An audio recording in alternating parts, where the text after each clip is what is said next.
Bueno, muy bien. Vamos a entrar en este segundo momento de la materia, que es la filosofía de la cultura. Después de haber visto una filosofía del hombre, una antropología filosófica, vimos que el ser humano es un ser esencialmente diferente al resto de la naturaleza, a pesar de estar anclado en ella, pero tiene casualmente una potencia o un par de potencias espirituales que lo hacen estar por encima de esa misma naturaleza de la cual tiene como conformación esencial, ¿no? Es decir, es un ser que está en la naturaleza, pero a su vez la puede específicamente sobrepasar. Ahí tenemos un subtítulo como una reflexión sobre la acción más específicamente humana. Esta palabra es muy importante, específicamente, más específicamente humana de la historia. Lo que especifica a una entidad, a cualquier entidad, es lo que la hace últimamente ser lo que es y la diferencia del resto de las demás cosas, en este caso del resto de los demás seres, no solamente porque es un ser viviente el ser humano, sino que además la especificación que lo determina a ser algo distinto de lo que es casualmente su naturaleza espiritual que lo eh, va a catapultar a una dimensión nueva, una dimensión distinta en cuanto al paso del tiempo, que es la dimensión cultural. Es el único ser cultural, es el único ser que hace cultura. ¿M? Es algo curioso porque si bien es inherente a la naturaleza humana, no hay ser humano que no pueda hacer cultura. A su vez es una realidad operativa absolutamente libre, pero de la cual no puede escapar por su determinación esencial. Bueno, vamos a ir avanzando en este tema.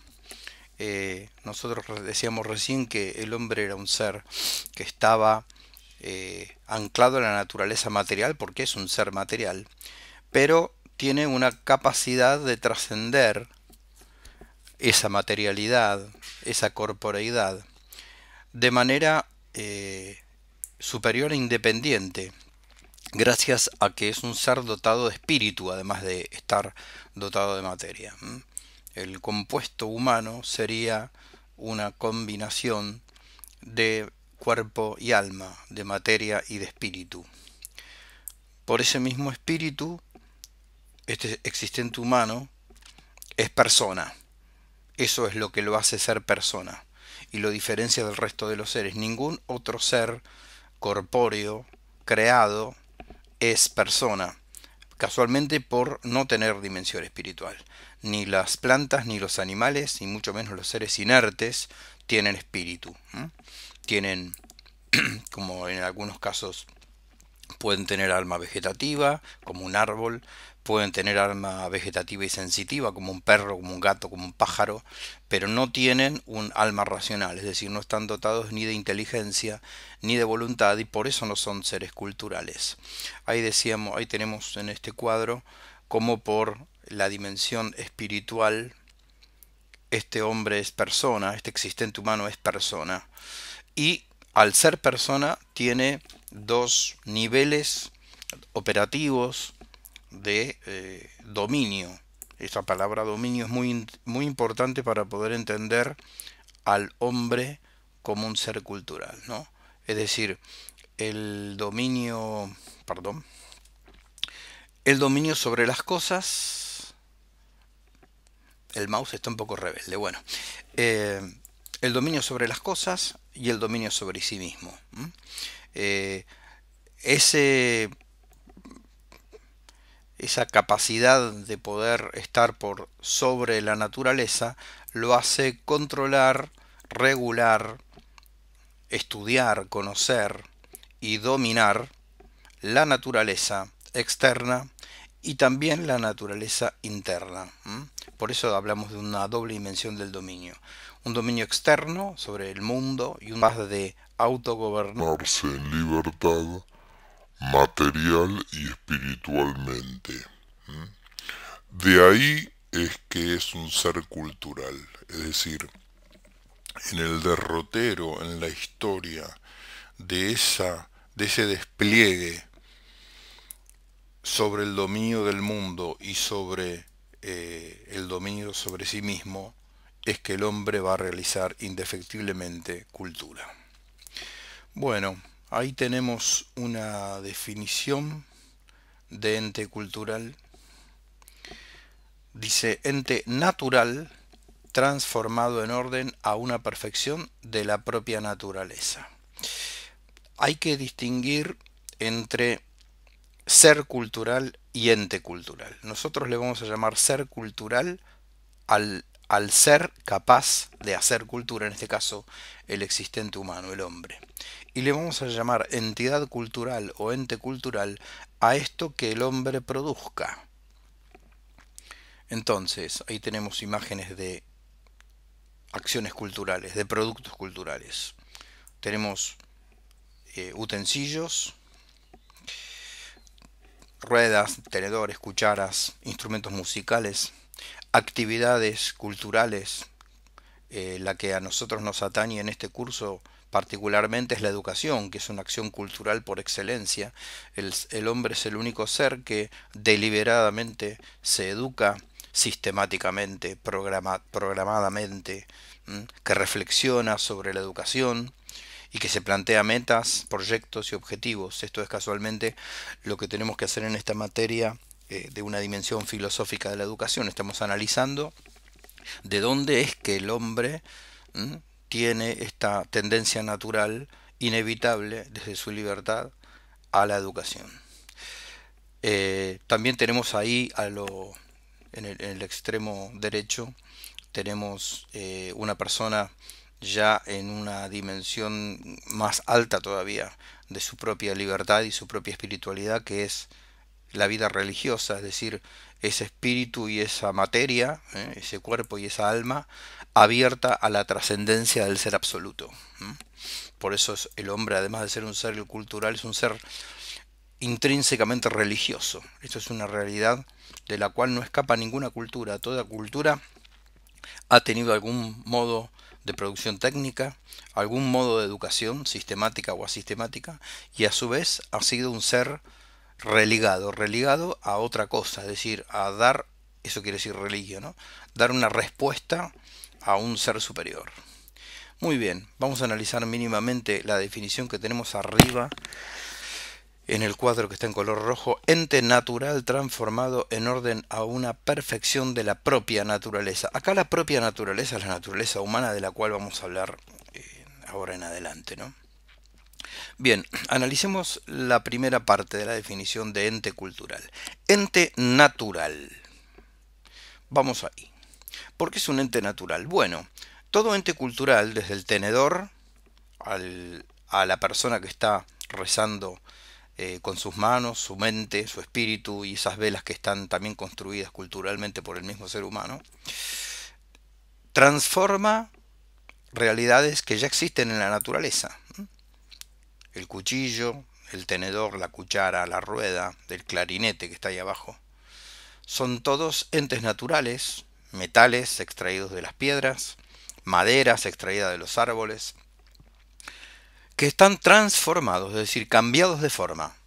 Hay un árbol, hay una piedra, hay un metal que está cambiado de forma, no para cualquier cosa, sino adquiere una forma nueva, ya no natural, sino artificial, humana, cultural, en orden a algo. Es decir, cuando el ser humano construye un tenedor o construye una rueda, lo hace como instrumento para otra actividad. Necesita, bueno, procesar alimentos, comer, trasladar objetos, por eso realiza ruedas y tenedores y cucharas. Y también transforma entes naturales en orden a la producción del sonido. Vamos a ver que el hacer estético, artístico, es algo estrictamente cultural, humano. Bien, tanto el tenedor como la rueda, la música, la educación y la oración tienden a la perfección de la propia naturaleza humana. La naturaleza humana, ahora lo vamos a ver en el próximo cuadro, es una realidad que tiene que hacerse, por decirlo de alguna manera, terminar de hacerse, completarse en la operación libre y en la operación racional. Ahí pusimos: la naturaleza humana es el conjunto de tendencias perfectibles en la operación. Vamos un poquitito a eso. Conjunto de tendencias perfectibles. Acá la palabra tendencia es muy fuerte, tiene mucho peso filosófico, porque si bien el hombre es un ser que se tiene que realizar libremente en la operación y se tiene que terminar, por decirlo de alguna manera, no parte de la nada, no parte del vacío, tampoco parte de su sola libertad, no es una sola libertad. Es un ser que tiene una naturaleza de antemano predeterminada, la cual está curiosamente abierta a realizarse en libertad. Es decir, por un lado tiene algo que hereda, que es su propia naturaleza, sobre la cual él no puede ni debe actuar, sino que lo que tiene que hacer es asumirla para poder perfeccionarla con una operación libre y un orden previo. Ahí ponemos abajo que esas tendencias perfectibles deben desplegar homogéneamente a la propia esencia. Es decir, podemos pensar al ser humano como en dos mitades. Una mitad dada de antemano, que es la naturaleza, y otra mitad libre y abierta a perfeccionarse en la operación, pero no de cualquier manera. Es decir, eh, como, como cualquier naturaleza, como cualquier ser vivo, en su operación, un árbol, un pájaro, una mascota y un hombre, tienen operaciones que hacen perfeccionar su naturaleza. La gran diferencia que el ser humano tiene con el resto de estos seres que nombré es que ni el árbol, ni el pájaro, ni el perro tienen que estar deliberando a ver cómo perfeccionan su propia naturaleza, porque están regulados ciegamente por un instinto que los determina a hacer lo que hacen y no poder hacer otra cosa. El hombre, por su naturaleza espiritual, por poder sobrevolar de alguna manera esa materialidad de su ser, si bien está dotado de instintos y de pulsiones, tiene esa realidad espiritual con la cual puede dominarse a sí mismo y debe dominarse a sí mismo. Casualmente, la libertad no es solamente un derecho, sino que el ordenarse libremente a su propia perfección es un deber de tipo moral. El hombre, además de poder, debe perfeccionarse, ¿sí? Por eso nosotros podemos hablar de humanización o deshumanización. Yo puedo decir que un ser humano ha logrado humanizarse o humanizar a su cultura, su nación, su pueblo, o ha deshumanizado a alguien, ¿no? Cosa que no cabe para los otros seres. Nadie va a pensar en que un perro se desperrunice o se perrunice, o la palabra ya es forzada, ¿no? En filosofía a veces lo tenemos que usar esto. O un gato se gatunice o se desgatunice, es una palabra absurda. Pero no es absurdo decir que un ser humano se humanice o se deshumanice. Son palabras habituales porque son producto de una realidad anterior que las genera estas palabras. Hay una tendencia humanizante en esa libertad humana y también puede haber una tendencia deshumanizante, ¿sí? Yo puedo atentar deliberadamente contra mi propia perfección humana y contra mi naturaleza. Bueno, ahí ponemos naturaleza libre y autoconsciente, obrar deliberativo que lo perfeccione o lo desperfeccione. Ahí está la virtud o el vicio, ¿no? De la deliberación. En qué basamos la noción de perfección y desperfección? Muchas veces se discute, sobre todo en una rama de la filosofía muy importante, que es la rama que se llama ética, estudia los actos humanos en orden al bien y al fin. A veces hay tendencias filosóficas que consideran que la perfección no existe, sino que es una construcción subjetiva, que para algunas culturas algo puede ser perfeccionante y para otras no. Esto generalmente se puede mantener en un análisis bastante superficial del problema. Cuando uno va a la profundidad del hecho cultural humano, histórico, filosófico y científico, se da cuenta que hay obras humanos deliberados, obrares deliberativos, que son clarísimamente desperfeccionantes. Podríamos pensar en, bueno, no sé, en un genocidio, en un arma de destrucción masiva. Nadie puede dudar de que eso no perfecciona a nadie, sino que en realidad responde a intereses muy particulares y con costos humanos muy elevados. Y tampoco nadie puede dudar de que el obrar deliberativo que se lleva a cabo en un acto educativo, por ejemplo, es realmente tendiente a la perfección de la naturaleza humana. Por supuesto que con errores y con cosas que hay que revisar, pero desde ya queremos descartar toda concepción relativista que en realidad lleve a un escepticismo, a creer que en realidad no hay nada objetivamente perfecto ni desperfecto, porque sí hay un ser que está dotado de una naturaleza que lo especifica, que es el ser humano, que está entonces dotado de un conjunto de tendencias perfectibles, de un principio operativo que vamos a llamar naturaleza. Entonces, ese obrar deliberativo lo puede perfeccionar al hombre conforme a su propia naturaleza, a través de las virtudes, es decir, de hábitos que lo hagan alcanzar cada vez más perfección, o de un obrar deliberativo vicioso, es decir, que lo desperfeccione. ¿Sí? Muy bien. Ahí ponemos abajo: el obrar es perfectivo y libre cuando logra una visión integral de sí mismo y del mundo, cuando tiene una apertura total al ser y cuando queda abierto a una edificación incesante. Vamos a analizar un poquitito más esto. Ahí estamos entrando ya con un poco más de profundidad en esta visión objetiva y realista, antropológica y, si se quiere, también ética, de cuándo un obrar es perfectivo y realmente libre. En la noción de libertad también tenemos que eludir cierto relativismo en creer que la libertad es la capacidad que el ser humano tiene de hacer lo que quiere. Eso es un poco presenta facetas de vulnerabilidad filosófica inmediatas. No hago nada más que lo que quiero, lo que apetezco. Muchas veces puedo llegar a atentar contra mi propia libertad, ¿no? Yo puedo, por ejemplo, impulsivamente robar o lastimar a una persona o herirla en su dignidad, y bueno, puedo llegar a perder esa libertad. Mañana robo algo que le pertenece a otra persona y caigo preso. Ahí ya mi libertad me llevó a perder mi libertad. Es decir, cualquier acto eh, volitivo no es perfectamente libre.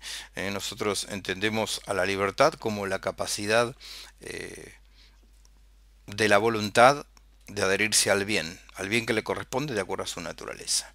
Bueno, el obrar es perfectivo y libre, entonces cuando logra una visión integral de sí mismo y del mundo. Ahí tenemos a este existente humano mirando el mundo y mirándose a sí mismo. ¿Qué es una visión integral? Acá la palabra clave es visión integral. Bueno, por integral entendemos aquello que no deja nada afuera. Cuando algo se está estudiando, se está observando, se está evaluando, hay dos maneras de evaluarlo: una manera integral y una manera fragmentaria. La manera integral es aquella que trata, y generalmente logra, no dejar nada afuera, o dejar la menor cantidad de cosas posibles afuera.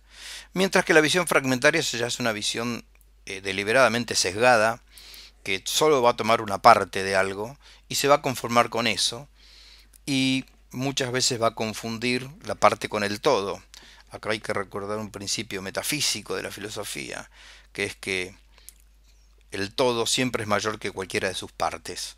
Cuando yo analizo una realidad de manera particular, me estoy privando de un montón de cosas que hacen a la cosa y no las estoy teniendo en consideración para ese análisis, ¿no? Una visión integral tanto del mundo como del ser humano mismo, intenta no dejar deliberadamente nada afuera. Trata de realmente ver armónicamente un todo complejo con un montón de partes que se interrelacionan entre sí y hablan de la esencia de la cosa. Esto en la educación va a ser importantísimo. Nosotros desde hace ya muchas décadas estamos escuchando en las reformas educativas, en los proyectos educativos, la transversalización, nociones como integralidad, educaciones integrales. Bueno, son aquellas que tienen el deber de no dejar nada afuera. Muy bien. A su vez, ese obrar perfectivo tiene una apertura total al ser. Bueno, esto va de la mano de lo anterior. Una apertura total al ser es realmente estar dispuesto a reconocer una realidad desde todas sus aristas, aunque convengan o no convengan. Muchas veces los presupuestos teóricos con los que uno analiza o indaga una realidad se chocan con la totalidad del ser que tiene enfrente. Y es ese caso en donde la realidad interpela al método de análisis, al método filosófico de estudio. Y eso, si bien resulta de cierta incomodidad y a veces de cierta perplejidad, es lo más sano que le puede pasar a cualquier planteo filosófico y científico y educativo, ¿eh? Tanto que estudie el ser humano, como estudie la educación, estudie la cultura, estudie la historia, encontrarse con una anomalía que ponga en crisis un paradigma, un método de análisis de una realidad, siempre va a ser para abrir ese método a algo mucho más grande de lo que se esperaba. Esa es la capacidad de asombro que nunca se tiene que perder cuando se es educador, cuando se es filósofo, cuando se es científico, es decir, cuando se es un ser humano que busca disciplinar y metódicamente hallar una de las aristas de la verdad, ¿no? Y bueno, y el tercer punto de este obrar perfectivo ya habla de esa perfección, esa tendencia perfectible que decíamos en la naturaleza, ¿no? Queda abierto a una edificación incesante, es decir, realmente un ser que se perfecciona no para nunca de perfeccionarse. El hombre es un ser abierto a la trascendencia y abierto a la infinitud del mundo, del tiempo y de su propio ser. Bueno, lo de la infinitud del tiempo lo podríamos discutir desde el punto de vista teológico. Desde el punto de vista filosófico no hay nada resuelto, pero bien. Hago hincapié en esto último de la edificación incesante, de la apertura a una edificación incesante. Estas materias que tienden a un análisis de dimensiones de la educación y tiende a formar educadores, eso no lo podemos perder nunca de vista. Tengamos la idea que tengamos la concepción filosófica, religiosa o humana que tengamos. La educación ha de ser un camino de edificación incesante. No puede ser nunca un lugar que no lleva a ninguna parte. No puede carecer de proyectos ni de objetivos. No puede ser nunca un camino ciego. Un camino ciego nunca es educación, es otra cosa. Bueno, primera pausa.